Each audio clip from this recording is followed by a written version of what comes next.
What's poppin', everybody? It's Green. I'm back with one of my favorite games, Fire Emblem Blazing Sword. The first one to come out in the West. This is the first one that got me into the series. Now, I've played and beaten this game before, but it's been a cool minute, so I'm going to start out with Lin Hard mode. Um, and yeah, for anybody that doesn't know, this game has three main characters. Usually the games have like one main lord and then like a side lord or like some other members of the royal family. But this game has three lords, which is pretty freaking fly. Uh, Gives them three chances for you to like the actual characters, and oddly enough, like the main lord of the game, Eliwood, who you play as for most of the game. That's he's oddly enough the worst one. I kind of hate him. So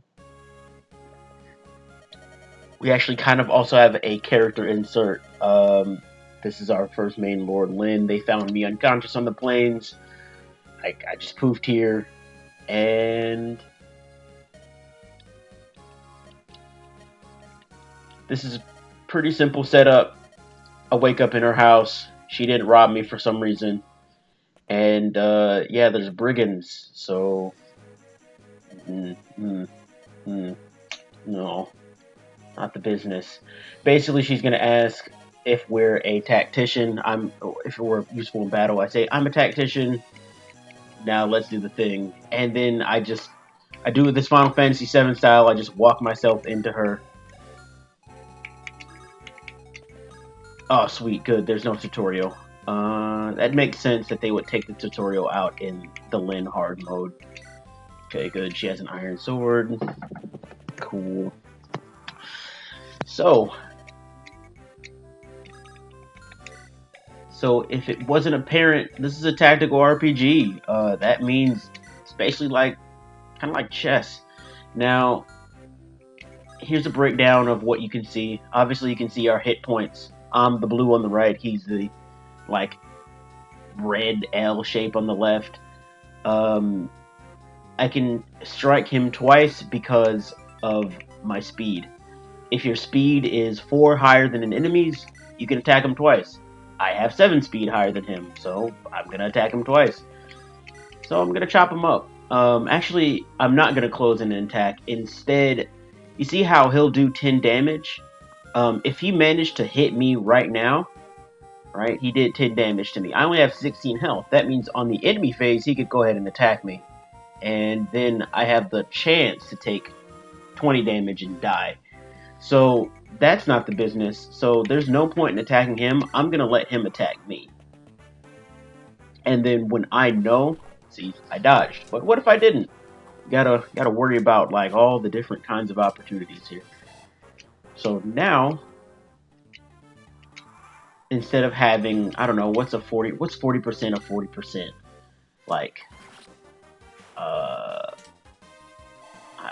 I'm gonna call that 18, 15%, something like that. Instead of having a 15% chance to die if both of those 40% actually hit me, I have a no percent chance to die. I like no percent chances to die. I don't know about you. So I'm actually gonna do the exact same thing on this boss. He has a chance to hit me. So what's the point of letting him hit me? I'm just gonna wait here and let him do all the work. So this is pretty simple when you only have one character and there's only a couple enemies on the screen. But once you get, a dozen and a half characters up, and you're fighting, an army, I'm gonna actually let him attack me again. And then you're trying to do Battle of Thermopylae tactics. You're trying to do, block off your squishy guys. You're trying to make sure that, everyone's cool. So you wind up really needing to strategize. Because if you kill certain enemies, that'll let more enemies through, and you might not want to take that damage. And, oh yes, that was a beautiful level up. I didn't get any speed, but I don't really care. Speed is basically the most important stat in the game. Speed affects your dodge, and it affects your ability to double. So if you have a high speed, your damage output is effectively doubled. Um, Not effectively. There's some stipulations to that, but the point is, higher the speed, the higher your damage, and the higher your evasion. So speed is more or less the best stat in the game. The Because if oh okay yep yeah, so basically she is an orphan. She's the last of her folks, and now she has to deal with that. But it's all good. Well, that was fast. I mean, I guess you've also had 6 months to deal with it, and you've probably been fighting in the freaking like mountains, killing brigands. So I understand that you'd probably be able to get over that pretty quick. Not get over it, but you've already processed that. All these little things are just kind of a recap of what happens. So, there's like a little world map section, and then, it's a foreshadowing of what's happening in the next chapter.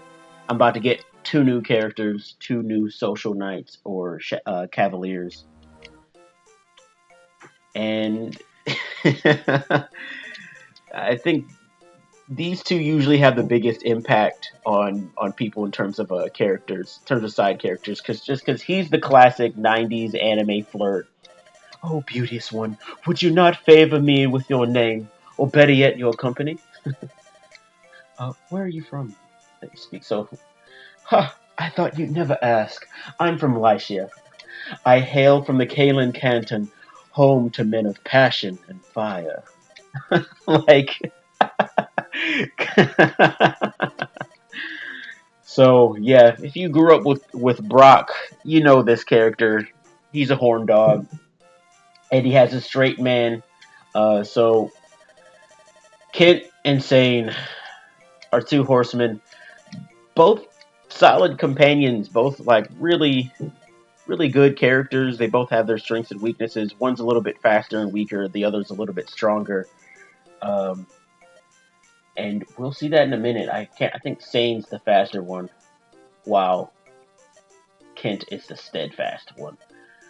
Alright. Basically, you get a hint that they've been sent out by the Royal Guard to look for a missing princess, which, that might be Lynn. Who knows? Alright. Brigands attack. Look at this guy. I love the mouth flaps. Like, no chin movement. So you also find out that bandits seem to also want to murder Lynn, which makes sense because everybody's just randomly figured out that she might be a princess. Actually, I never really even thought about this, but that's probably the reason why the Lorca tribe was attacked and killed. They probably say that at some point in the game, but, Alright, they're going to help me out, basically. Let's get to it. So, do I want to give her speed? Oh no, looks like Sane is the slower and stronger one, while Kent is the slightly faster one. Unless they have different stats. Unless they have different growths. That would be weird. Usually they make it so that people's growths reflect their, people's base stats reflect their growth. Well, that's another thing. Level ups in this game are random. You never quite know how you're going to level up. It's kind of cool. Can be a little annoying. Who do I want to get this kill? I kind of want to move him down here so he can go ahead and take those 2 enemies. And Sane can take the top 2 enemies alongside Lindis. So let's do that. Hopefully. Okay, nice dodge. Oh, snap! As you can see, Lynn's low-key like a samurai. It's pretty ill. Oh, great. Great. He does not have a sword. Normally in the base, like in the game that isn't the hard mode version of this, there's an event where Sane gets a sword, but I don't think that's gonna happen. That's not the business. Let's see what's popping off. I kind of want to give Kent some level up, so I'm just gonna take Lindis's.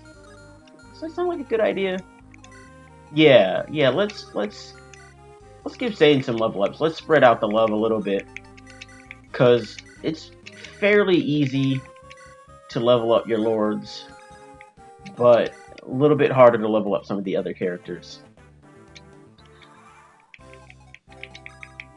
As you can tell, the lords are always going to be a little bit better than everybody else. They have about the same base stats. They might have a little bit higher, but more importantly, they have higher growth, which means they'll just level up better. I'll only take them. I can take them on 16. I will take them on one at a time. There's no point in taking this fast. I don't have much to gain. So you can sit pretty right here out of range. As much as I don't like telling somebody to sit pretty, it feels very degrading. But yeah. Yeah. Oh, well actually he hardly did any damage. I totally could have taken them both on. Well, but what this allows me to do is now I can give... Who should get the boss? That's the real question. We'll see. We'll see. We'll see how I'm feeling. Maybe I would like do a coin toss. A coin toss. Swoop. Yeah, we'll base it on who has more EXP.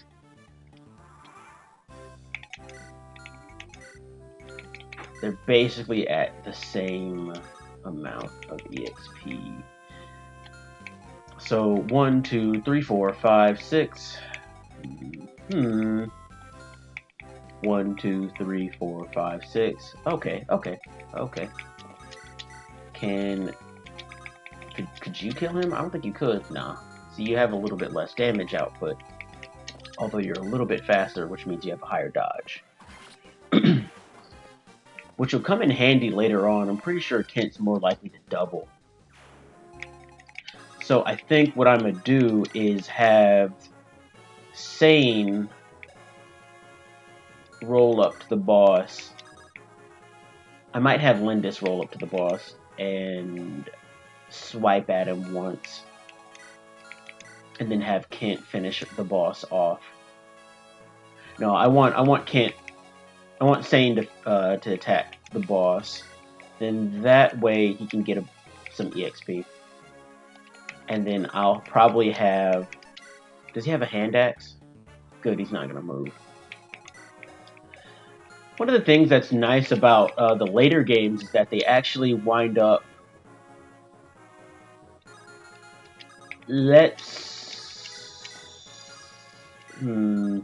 I won't die, but there's nothing really to gain from me.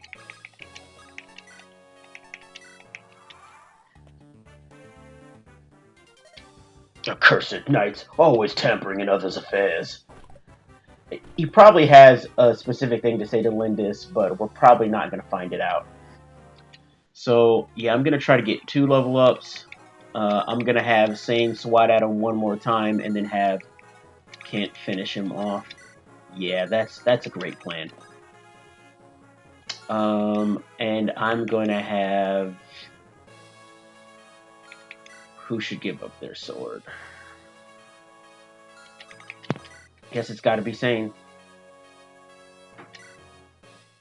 It'd be funny if he got a crit. Yeah, that's fine. It's not going to kill me. Let's see what this level up's looking like. Come on, speed. Oh, yeah. That's what I'm digging. strength and speed. It was a two. It was a small level up, but speed and strength, you can't go wrong with those. Those are just really effective level ups. Okay, and then Kent, go ahead and finish him off. Hopefully you get some speed as well. Blast. There was only supposed to be a little girl. I like how this does the Final Fantasy thing and enemies just disappear when they die. Oh, yes. Yes, strength and speed. Give it to me. Like more damage output, more fastness, more dodginess. All right. And our first little picture. And now for these lights of Nicaea, blah blah blah. You're going to share your story with me. Yay, cool. Traveling companions.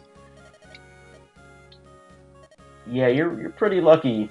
Normally people don't like to just fight for no reason in an era where, you know, you can just die from an infection. But at the same time, there is magic to heal people up. You know, healing magic's probably gotta hurt if you really think about it.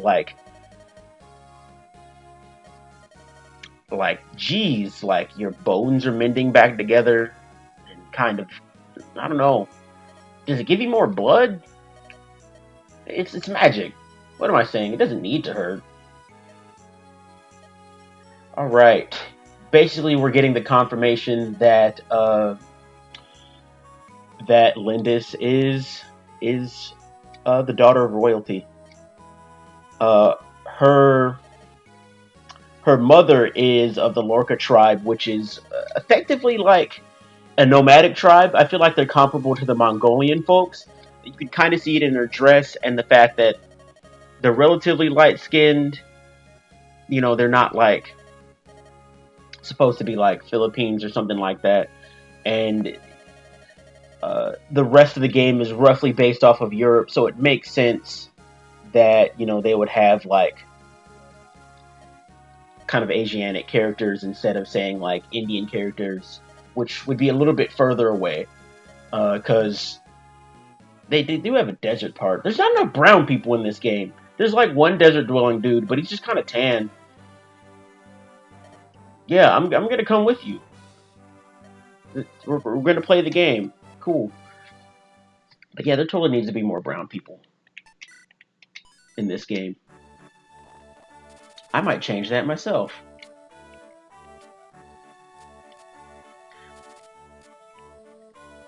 So yeah, she's basically half European, half like Mongolian.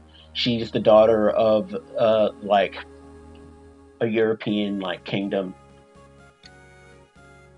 And basically she's on a quest to discover her lost heritage and reclaim the throne, more or less, after her parents died. Alright, so we're stumbling on a little priest here. Threaten me as you will, but I'll not give up the Manikati. The Manikati is a sacred blade under divine protection. It cannot be removed from its place of rest. Huh, you're a fool, old man. What good's a sword if you don't use it? Use it? Encumber it? Sacrilege! Sacrilege? I'm glass. The gods fear my name. My swordplay is peerless. And if I want this sword, then this sword I shall have. Now get out of my way. Yeah, this dude's just pushing around priest. This is it. It's more magnificent than I imagined. The sword was made for a swordsman of my skill. What's this? I can't draw the sword from its scabbard. The spirits of the blade have judged you. You have been found wanting. They have rejected you. What?